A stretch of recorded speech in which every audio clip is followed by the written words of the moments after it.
Do'stlar, va nihoyat mana safarimda 115-kuniga yetib keldik do'stlar. 3-oktyabr juma kuni. Hammalaringning juma ayyomlari muborak bo'lsin. Do'stlar, bilasizlar, kecha afrikalik do'stimiz islom diniga o'tdi.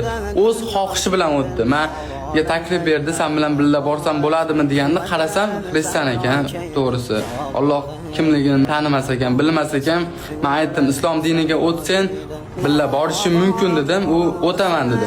Kechani o'zida xufton namozida ko'pchilikning oldida Allohni tan oldi. Islom diniga o'tdi do'stlar. Va nihoyat endi birga ketsak bo'ladi.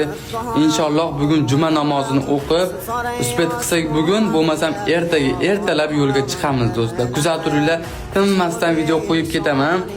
Endi u inglizcha gaplashadi, men tilni bilmayman, sizlar endi yordam berasizlar ozgina inglizchadan. Keyin do'stlar, qaranglar, kecha zo'r voqea bo'ldi. Bir ikkitasi to'xtatib, "Siz TikTokda kuzataman" deydi. Men TikTokim yo'q do'stlar. O'zim kecha ochib sirazi kirsam, shunaqangi nediklar ko'payib ketibdi. O'zim original nedik TikTok akkaunt ochdim. Nedik piyoda desalaring chiqadi mana. Kechani o'zida 10 mingta bo'lib ketdi do'stlar. Sizlarga kattagan rahmat. Ular meni boshqa fake akkauntlar nomimdan pul ishlayapti. Ishonmanglar, men hech kimdan pul so'ramaganman, bilasizlar. Pul tashlab beringlar, och qoldim, yo qolib ketdim demaganman. Inshaalloh Allohning yordami bilan Allohning uyiga yetib boraman va sizlarga salomlar aytaman.